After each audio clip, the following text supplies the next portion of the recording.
नमस्कार, हमारी खास पेशकश में आपका स्वागत है। मैं हूं मनोज मानस और सबसे पहले बात करेंगे फादर्स डे पर बेटी से रेप। खबर कानपुर से, जहां फादर्स डे पर एक पिता ने रिश्तों को कलंकित करते हुए नाबालिग सौतेली बेटी से दुष्कर्म किया है। रोते हुए बर्रा थाने पहुंची किशोरी ने पिता की करतूत बताई। पिछले 1 साल से मां के काम पर जाते ही उसका शारीरिक शोषण वो करता है, विरोध पर मारपीट कर धमकाता है। आपको बता दें कि 17 साल की पीड़ित किशोरी की मां ने बताया कि उसके सगे पिता प्राइवेट नौकरी करते थे। अनबन के बाद मैंने उनसे तलाक लेकर 9 साल पहले इलाके के रहने वाले आरोपित से शादी कर ली।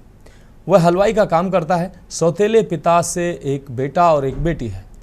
बीते दिनों किशोरी की मामी घर पर आई थी। उन्हें भी पिता की हरकतों पर शक हुआ। मामी ने जब यह बात किशोरी की मां को बताई, उसके बाद से पिता के ऊपर निगाह रखना उसने शुरू कर दिया। रविवार को पीड़ित किशोरी की मां काम पर गई थी। घर पर पिता और छोटे भाई बहन थे। पिता ने दोनों बच्चों को खेलने के बहाने बाहर भेज दिया। इसके बाद उसे अकेला पाकर जबरन दुष्कर्म किया। इसी दौरान अचानक मां घर आ गई। छोटे भाई बहन को घर के बाहर देख उसे शक हुआ। इस पर वह दरवाजे को धक्का देकर सीधे अंदर आ गई। उसके अस्त व्यस्त कपड़े देखकर पूछा तो उसने सच्चाई बता दी। कहा कि पिछले 1 साल से पिता उसका शारीरिक शोषण कर रहा है। मां ने विरोध किया तो आरोपित ने दोनों से मारपीट की। इस पर भागकर दोनों थाने पहुंच गईं। किशोरी की मां की तहरीर पर आरोपित सौतेले पिता के खिलाफ पुलिस ने मुकदमा दर्ज कर लिया है। पुलिस का कहना है कि मुकदमा दर्ज कर आरोपित की तलाश की जा रही है। वहीं पीड़ित की मां ने बताया कि पुलिस ने आरोपी पिता को गिरफ्तार कर लिया है। पीड़िता की मां ने आरोपी के खिलाफ सख्त से सख्त कार्रवाई की मांग की है। ड्यूटी करके आए तो वो मार पीट रहा था। हम अंदर घुसे तो हमने कहा क्या हुआ, मार पीट के उसके साथ गलत किया। करने के बाद जब हम घुसे तो वो मेरे साथ मारपीट करने लगा, कुंडी बंद करके। फिर जैसे तैसे हम बाहर निकले, बेटी को लाए, बुलाए। छोटी वाली बेटी से पूछा तो बोली कि हाँ मम्मी, हमको ये रोज 1 साल से मेरे साथ कर रहा है। कह रहा अगर तुम बताओगी अपनी माँ से या पड़ोसी में या कहीं भी तो तुमको, तुम्हारी माँ को, सबको मार डालेंगे, पूरा घर बर्बाद कर देंगे।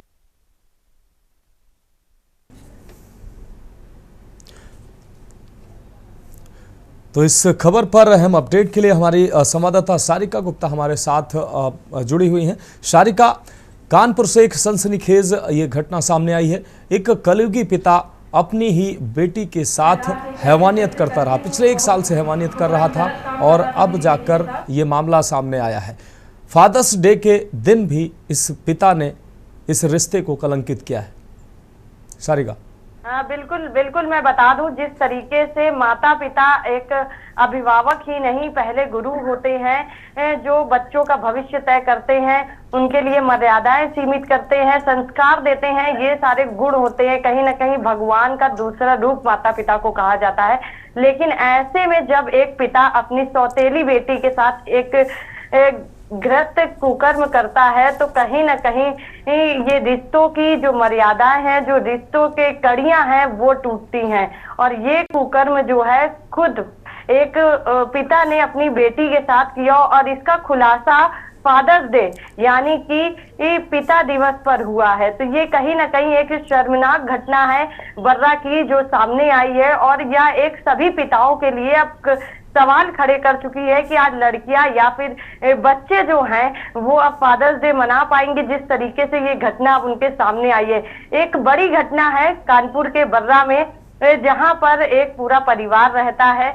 वहां पर एक पिता है जो हलवाई का काम करता है और माता है जो घरों पर जाकर काम करती है। उनके 3 बच्चे हैं। बच्चों में बड़ी बेटी है जो सौतेली है। हालांकि माता पिता ने दूसरी शादी करी थी और उन पहली वाली बीवी से जो बच्चे थे वो थे, तो उसमें जो बड़ी बेटी थी उसके साथ पिता ये घृत दुष्कर्म करता था। लगभग 1 साल से ये कर रहा था। इसके घर पर इसकी मामी रहने के लिए आई थी और मामी को जब शक हुआ तो उन्होंने इनकी माता से बातचीत करी और उनको पूरा विवरण दिया कि इस तरीके का कृत्य हो सकता है।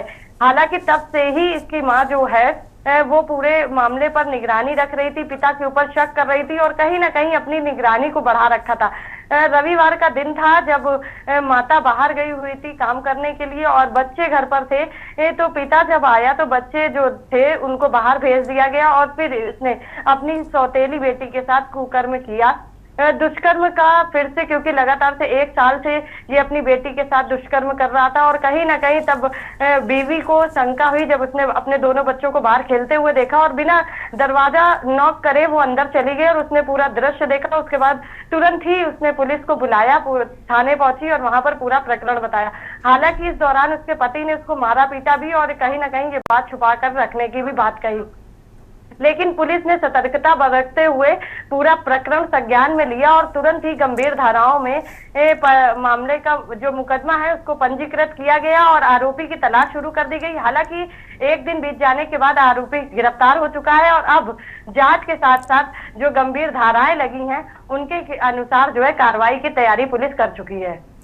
हाँ बिल्कुल सारिका, इस खबर पर हम अपडेट के लिए आपका बहुत बहुत शुक्रिया। लेकिन गंभीर सवाल यही है कि पिता, भाई और पति पर ये होता है कि कहा जाता है कि बेटियों को भरोसा वो कर सकती हैं, लेकिन जब पिता ही कलंकित करने पर उतर आए और रिश्तों को शर्मसार करने पर उतर आए तो आखिर बेटियां भरोसा किस पर करेंगे। तो ये निश्चित रूप से चौंकाने वाली खबर सामने आई है। तो शारिका, बहुत शुक्रिया इस खबर पर तमाम अहम अपडेट के लिए। तो 1 साल से पिता सौतेली बेटी से शोषण रहा था। मां के काम पर जाते ही सौतेला पिता बेटी का ही शोषण कर रहा था।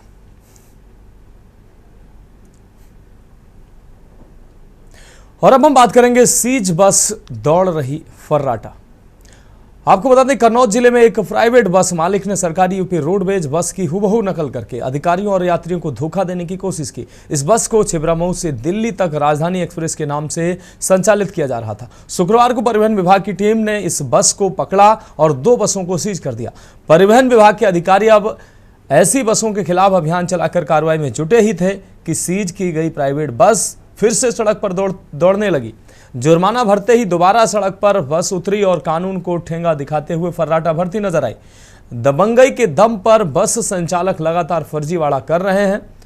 इतना ही नहीं, यात्रियों से मनमाना किराया भी वसूला जा रहा है। रोडवेज कर्मियों को निजी बस संचालक द्वारा धमकाया जा रहा है, उनको धमकी दी जा रही है। इतना ही नहीं, मामला तूल पकड़ते ही जब अधिकारियों ने दोबारा बस को पकड़ा तो मौके पर हंगामा हो गया। छिबरामऊ में अवैध बस संचालन चिंता का विषय बन गया है। वहीं अधिकारियों की कार्यशैली पर भी सवाल उठ रहे हैं। कार्यशैली उनके सवालों के घेरे में है कि अगर कार्रवाई में बस को सीज किया गया था तो सीज हुई बस सड़क पर दोबारा कैसे आ गई। अगर बस को सीज नहीं किया गया, अधिकारियों ने चालान वाली खानापूर्ति क्यों की। परिवहन विभाग के अनुसार बस मालिक ने अपनी प्राइवेट बस को यूपी रोडवेज की तरह डिजाइन किया था। इन बसों पर राजधानी एक्सप्रेस और उत्तर प्रदेश परिवहन निगम लिखा हुआ था। सरकार, आपको बता दें, साथ ही लखनऊ से दिल्ली का बोर्ड भी लगाया गया था। इस तरह की सजावट से यात्री यह समझ रहे थे कि ये एक सरकारी बस है और वे इसमें सफर कर रहे थे। अब इसमें न सिर्फ यात्रियों से धोखा किया जा रहा था बल्कि परिवहन निगम को भी भारी भरकम चूना लगाया जा रहा था। लेकिन कहीं ना कहीं अधिकारियों की मिलीभगत से आप देख सकते हैं एक बार फिर से ये फर्जीवाड़े का खेल जो है वो फिर से सड़क पर दिखाई दिया। कल जिस बस को सीज किया गया था वो बस आज फिर से सड़क पर हूबहू वैसे ही उसी तरीके से फिर से सड़क पर दौड़ती नजर आई है। अब आप अंदाजा लगा सकते हैं कि किस तरीके से खामियां हैं, परिवहन विभाग के अधिकारी किस तरीके का काम करते हैं।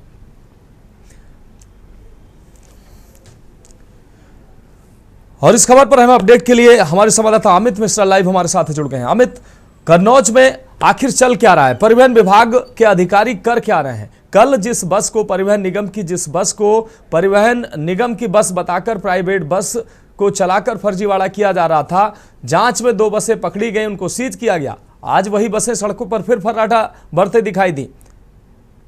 अमित, बिल्कुल, कन्नौज में ये दबंगई का बहुत बड़ा मामला सामने आया है क्योंकि सीधे सीधे सरकार को चुनौती दे रहे हैं इस तरह के दबंग।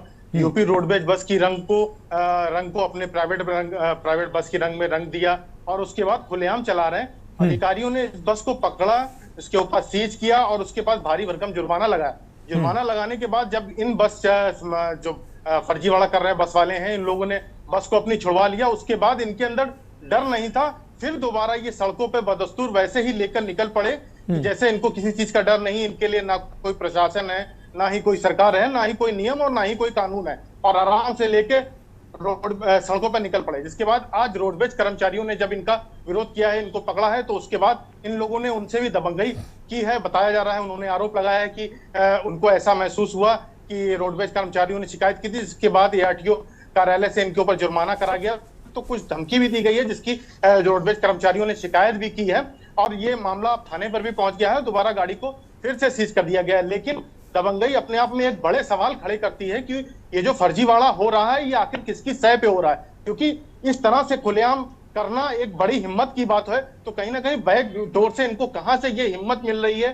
कौन सा ऐसा संरक्षण है जो इनको ये इजाजत दे रहा है, जिसके बाद ये खुलेआम इस तरह से बसें चला रहे हैं? इनकी कई और बसें हो सकती हैं, और वो भी रोडवेज यूपी परिवहन विभाग की बस का रंग लेकर, और खुलेआम इस तरह से फर्जीवाड़ा करना अपने आप में ये बहुत बड़े बड़े सवाल खड़े कर दे रहा है। क्योंकि अभी ये कन्नौज में ही खुलासा हुआ है, अभी इसकी जांच आगे बढ़ी नहीं है। कन्नौज में ही आज 2 दिन पहले सीज हुई, इसके बाद इसको जुर्माना भरकर इस बस को छुड़ा लिया गया। और ये भी नहीं कि इस बस को लेकर कुछ दिन रुक जाते, या फिर इसको जो इसकी तकनीकी समस्या या तकनीकी खामियां जो परिवहन विभाग ने या ARTO कार्यालय ने इनको दी थी कि इसको सही कराया जाए, जिसके बाद ही इसको निकला जाए। लेकिन इन सब का कोई डर नहीं रहा इनके अंदर। इन्होंने जैसे ही बस जुर्माना देकर रिलीज कराई है, उसके बाद ये फिर सड़कों पर निकल गए हैं, और सवारियां भर के ये दिल्ली की तरफ रवाना हो रहे थे। जिसके बाद परिवहन विभाग के कर्मचारियों ने आज इनको रोका, तो एक और चौंकाने वाला खुलासा इसमें सामने आया है।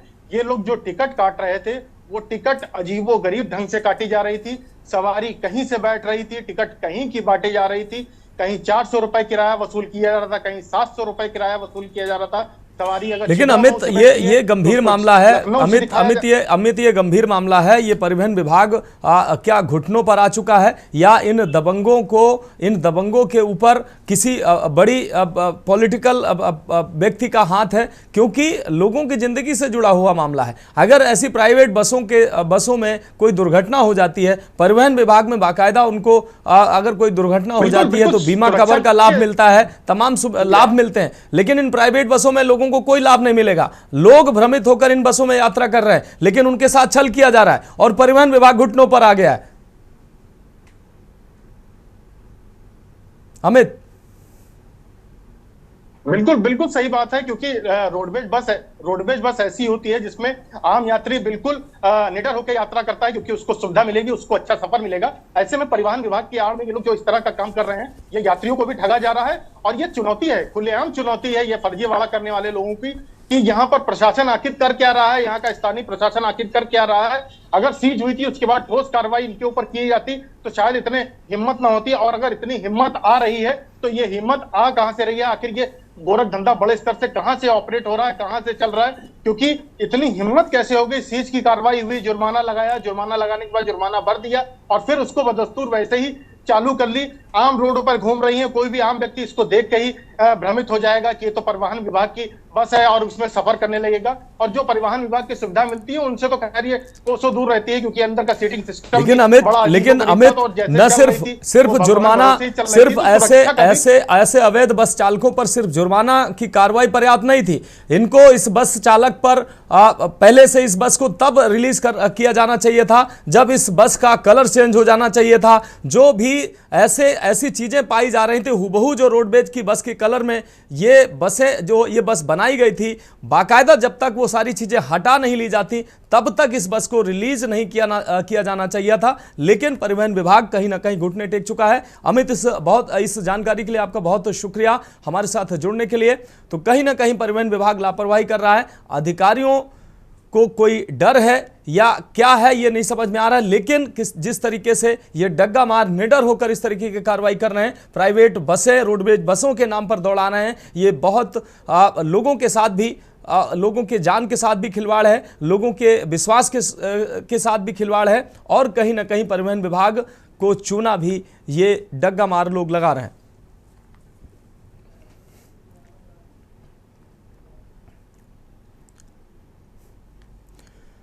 और अब हम बात करेंगे हरदोई की रिवॉल्वर रानी। हरदोई जिले में एक पेट्रोल पंप पर काम करने वाले सेल्समैन के ऊपर एक युवती द्वारा सीने पर रिवॉल्वर तानने का वीडियो सोशल मीडिया पर वायरल हुआ है। आपको बता दें, वीडियो के वायरल होने के बाद पुलिस ने सेल्समैन की तहरीर पर आरोपियों के खिलाफ मामला दर्ज करके युवती और उसके पिता को हिरासत में लेकर लाइसेंसी रिवॉल्वर को कब्जे में ले लिया है।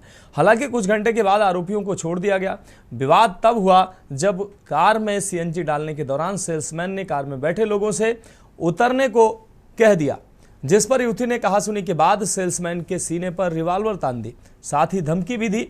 इस घटना से मौके पर हड़कंप मच गया। पुलिस ने घटना का वीडियो वायरल होने और सेल्समैन की तहरीर पर मामला दर्ज करके विधिक कार्रवाई की है। आपको बता दें कि बिलग्राम कोतवाली इलाके के सांडी रोड स्थित पेट्रोल पंप का ये मामला है, जहां रविवार शाम 6 बजे शाहबाद इलाके के रहने वाले एहसान खान बेटी सुरीश खान उर्फ अरीबा और पत्नी हुस्न बानो के साथ कार पर सवार होकर पहुंचे थे। वो इस पेट्रोल पंप पर सीएनजी डलवाने आए थे। सीएनजी डलवाने के दौरान सेल्समैन रजनीश कुमार ने उनसे गाड़ी में उतरने को कहा। जब लोग नहीं उतरे तो रजनीश ने उन्हें खतरे से आगाह करते हुए बिना उतरे कार में सीएनजी डालने से मना कर दिया, क्योंकि सीएनजी पेट्रोल पंप पर जब आप जाते हैं तो सीएनजी पेट्रोल पंप पर कर्मी किसी भी सवारी गाड़ी वाले से ये बोलते हैं कि भाई गाड़ी बिल्कुल खाली होनी चाहिए, कोई दुर्घटना हो जाए तो उसकी जिम्मेदारी किसकी होगी। सेल्समैन रजनीश के मुताबिक इसी बात को लेकर कार सवार एहसान खान उससे भिड़ गए और अभद्र भाषा में बोलने लगे। जब इसका विरोध किया गया तो एहसान की बेटी अरीबा कार से रिवॉल्वर उठा लाई और सेल्समैन के सीने पर तान दिया। आरोप है कि अरीबा ने सेल्समैन को जान से मारने की धमकी भी दी। बाद में पेट्रोल पंप पर मौजूद लोगों ने किसी तरह मामला शांत कराया।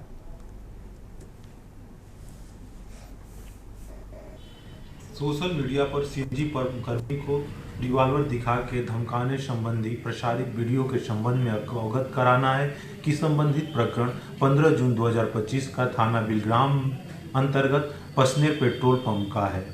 सीएनजी भरने को लेकर वाद विवाद में युवती द्वारा सीएनजी पंप कर्मी को रिवॉल्वर दिखा के धमकाया गया है। संबंधित लाइसेंसी रिवॉल्वर को कब्जा पुलिस लेकर सीज कर दिया गया है। वादी द्वारा प्राप्त तहरीर के आधार पर अभियोग पंजीकृत किया गया है। संबंधित आरोपी गणों से पूछताछ की गई है। प्रकरण में अग्रेतर आवश्यक वैधानिक कार्रवाई प्रचलित है। और अंबुज मिश्रा हमारे संवाददाता ज्यादा जानकारी के लिए हमारे साथ जुड़ गए हैं। अंबुज, एक तस्वीर, एक वीडियो वायरल हो रहा है जनपद में, जहां पर एक महिला पेट्रोल पंप कर्मी के ऊपर रिवॉल्वर तानती नजर आई है। क्या है पूरा मामला? देखिए मनोज, मानव हरदोई जनपद की बिलग्राम कोतवाली क्षेत्र के अंतर्गत आने वाली पेट्रोल पंप का ये पूरा मामला है, जहां पर महिला के द्वारा एक सेल्समैन के ऊपर पिस्टल तानने का वीडियो सोशल मीडिया पर जमकर वायरल हुआ है। दरअसल पूरा मामला ये है कि जो महिला है पिस्टल तान रही है सेल्समैन के ऊपर, उसके पिता और वो और उसके साथ 2 लोग और महिलाएं थी, वो पेट्रोल पंप पर सीएनजी लेने के लिए गई थी। तो वहां पर जो सेल्समैन था उसके द्वारा सीएनजी लेते समय जो गाइडलाइन होती है उनका पालन करने के लिए बताया गया था, जिसके बाद वहां पर काफी देर तक उसके पिता के साथ वाद विवाद होता रहा। कई मिनट तक वहां पर ये हंगामा और ड्रामा चलता रहा। फिलहाल पूरे मामले को वो महिला जो है उसके द्वारा गाड़ी पर बैठकर देखा जा रहा था और वो एकाएक वहां पर उतर कर वापस आती है और वहां पर बीच बढ़ाव करने की कोशिश उसके द्वारा की जा रही थी। उसी दौरान वो जो महिला है वो एकदम गुस्से में आकर फिर पुनः गाड़ी के पास जाकर गाड़ी के अंदर जो पिस्टल रखी हुई थी वहां से निकाल कर लाती और उससे जो सेल्समैन है उसके सीने पे तान देती है और कई एक अफसरों का भी उस महिला के द्वारा प्रयोग किया गया। फिलहाल पूरे मामले को लेकर हरदोई बिलग्राम पुलिस के द्वारा महिला व आरोपी पिता को गिरफ्तार कर लिया गया। जो सेल्समैन के ऊपर पिस्टल तानी गई थी वो भी हिरासत में ले ली गई है, उसको सीज कर दिया है। 25 कारतूस बरामद हुए हैं। पूरे मामले को लेकर हरदोई जो बिलग्राम क्षेत्र के क्षेत्राधिकारी हैं रवि प्रकाश, उनके द्वारा जानकारी देते हुए बताया गया है कि पूरे मामले को गंभीरता से लिया गया है और आवश्यक उचित कार्रवाई की गई है और अन्य जो आवश्यक विधिक कार्रवाई है वो प्रचलित है। ठीक है अंबुज, इस तमाम जानकारी के लिए आपका बहुत शुक्रिया। तो पंप कर्मचारी पर रिवॉल्वर तानने की ये घटना सामने आई। फिलहाल मामला दर्ज कर लिया गया है और हमारी खास पेशकश में वक्त एक ब्रेक का है। ब्रेक के बाद हम बात करेंगे बंद कमरे में धर्म परिवर्तन की। ब्रेक के बाद एक बार फिर से हमारी खास पेशकश में आपका स्वागत है। हम बात कर रहे हैं बंद कमरे में धर्म परिवर्तन। एटा के अलीगंज कस्बे के किला रोड स्थित एक मकान में पुलिस ने रेड मारी, जहां 2 मंजिला मकान के अंदर महिलाओं और बच्चों का धर्म परिवर्तन कराए जाने की प्रक्रिया चल रही थी। महिलाएं, बच्चे बैठे थे और पीछे से दबे पांव पुलिस पहुंची और पहले वीडियो बनाया, फिर धर्म परिवर्तन करवा रहे चार लोगों को दबोच लिया। पुलिस ने जिस स्थान पर रेड मारी उस मकान के 2 रास्ते थे। पुलिस ने पहले दोनों रास्तों की घेराबंदी की और अंदर दाखिल होकर मौके पर धर दबोचा। फिलहाल गिरफ्तार लोगों से पूछताछ जारी है। जानकारी के अनुसार अलीगंज थाना पुलिस ने हिंदू संगठनों की शिकायत के आधार पर छापेमार कार्रवाई करते हुए धर्म परिवर्तन करवा रहे 4 लोगों को गिरफ्तार कर लिया। पुलिस ने मौके से ईसाई धर्म ग्रंथ बाइबल पुलिस को मिला है और कुछ किताबें भी मिली हैं। धर्म परिवर्तन की सूचना पर भारी संख्या में हिंदू संगठनों के लोग अलीगंज कोतवाली पहुंच गए, जिन्होंने आरोपियों के विरुद्ध लिखित तहरीर देते हुए कार्रवाई की मांग की। बजरंग दल के कार्यकर्ताओं ने पैसों और नौकरी का लालच देकर धर्म परिवर्तन करवाने का आरोप लगाया।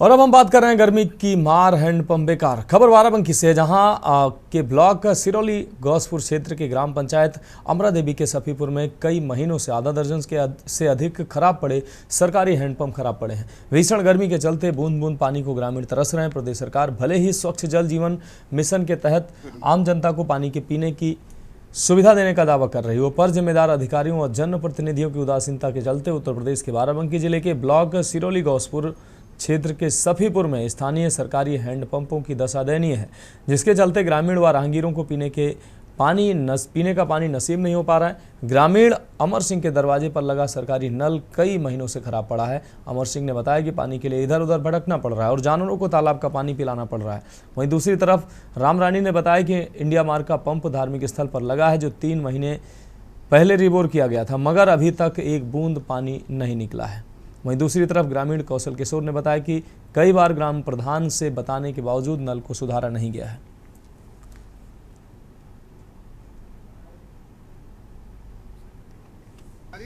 सबसे पानी देवे नहीं कि 2 महीना पानी पिया गया है, उसके बाद में पानी देने से बिल्कुल बंद। अच्छा, कितने महीनों से पानी नहीं दे रहा? पानी बिल्कुल समझ लो बैसाख या समझ लो हो चाहता बया गया आषाढ़। मतलब कितने महीने लगभग हो गए हैं? एक साल हो गए। 1 साल। अच्छा, ये बताओ कि मतलब इस तरह के कड़ाके की धूप हो रही है, ठीक है, और पानी आप लोग कहाँ से पी रहे हो? पानी ला रहे हैं दूसरे नल से। इतने हैंडपंप नहीं खराब है, लेकिन अगर कोई खराब है तो मेरे संज्ञान में आया, मैं तुरंत उसको ठीक करवा देता हूँ। नहीं, सभी के लिए मैं आपको आश्वासन देता हूँ कि यथाशीघ्र कल मिस्त्री भेज के एक हैंडपंप चेक करवा के उसको ठीक करा दिया जाएगा। बम्बा लगा है तो मन न पाइप पड़े न मचायन है न बूंद पानी। तो पानी नहीं आ रहा है क्या इसमें? कितने दिन से पानी नहीं आ रहा? कबो नहीं आवा। अजय बस नहीं, कितने दिन हो गए नल को? नल तो लाग गया 6 महीना हो गए। तो आप लोग पानी कहाँ से इस समय पी रहे हैं? बहुत तेज है, घर में से नहीं देते हैं पानी नहीं। मामला यही है कि ये जब से नल लगा है तब से चल ही नहीं रहा है, पानी नहीं आ रहा नल में। ऐसे खड़ा है बस। ग्राम प्रधान से शिकायत किया?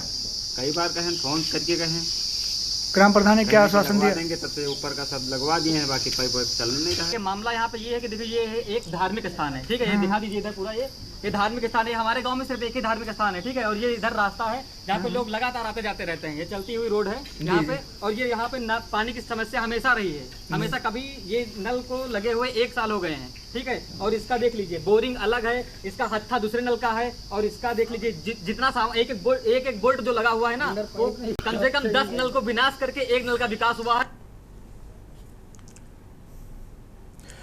और अब हम बात करेंगे साहब, तो फिलहाल हमारी खास पेशकश में अभी के लिए इतना ही। मुझे दीजिए इजाजत और आप देखते रहिए के न्यूज इंडिया। आप देख रहे हैं के न्यूज, खबरों का सार।